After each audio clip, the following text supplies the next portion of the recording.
গল্পের শুরুতে আমরা দেখতে পাই এক পূর্ণিমার ভয়ঙ্কর রাতে জোরে জোরে শিয়াল ডাকতে থাকে। খুব ভয়ঙ্কর সেই রাত। শিয়ালের ডাক শুনে সবাক শনির শিউরে ওঠে। কিন্তু তখন নিচে গ্রামে কান্তারার অনুষ্ঠান চলছে, মুখোশ পরে নৃত্য প্রদর্শন চলছে, আর গ্রামবাসীরাও খুব আকর্ষণ ভরে দেখছে। ঠিক তখন অন্য গ্রামের দুই বান্ধবী অনুষ্ঠান দেখতে আসে গ্রামের মধ্যের পথ থেকে। আর ওদের দেখে গ্রামবাসীরা বলাবলি করছে, কিছু দূর গেলে সেই ভুতুরে পথ শুরু, এরা কি সেই পথ দিয়ে যাবে? ওদের এই কথা শুনতে পাই সেই দুই বান্ধবীর মধ্যে এক বান্ধবী, যার নাম পরি।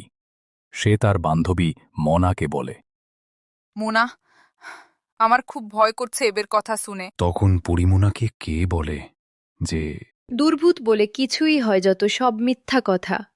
এইসব কথাতে ভয় পাস না। আর তাছাড়া আমি তো আছি, তাহলে এত চিন্তা করছিস কেন? এই কথা বলে দুই বান্ধবী আস্তে আস্তে তাড়াতাড়ি হাঁটতে থাকে।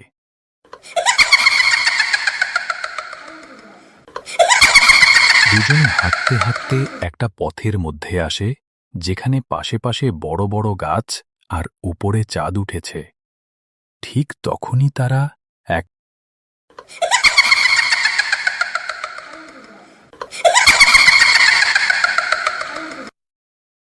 খুব ভয়ঙ্কর হাসির আওয়াজ শুনতে পাই। তারপর তারা দাঁড়িয়ে পিছনে তাকায়।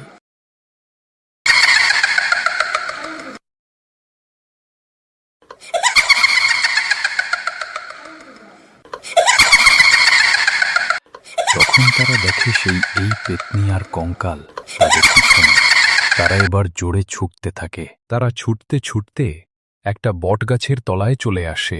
ঠিক তখনই তাদের সামনে সেই ভয়ঙ্কর দেখতে লাল শাড়ি পরা পেতনি চলে আসে। তারা দুজন ছুটতে ছুটতে পড়ে যাই, আবার ওঠার চেষ্টা করলে ফের পড়ে যাই। তারপর সেই পেতনি তার ভয়ঙ্কর হাসি হেসে বলে, আজ আমি তোদের কে খাবো?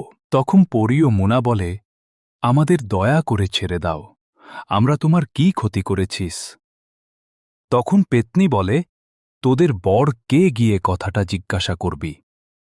এই বলে পেতনি চলে যায়, আর দুই বান্ধবী ভয় ভয় চলে যায়। তো বন্ধুরা, এই গল্পটি কেমন লাগলো কমেন্টে জানাতে ভুলবেন না। আর পরের টপিক কি সম্বন্ধে কমেন্টে জানাবেন।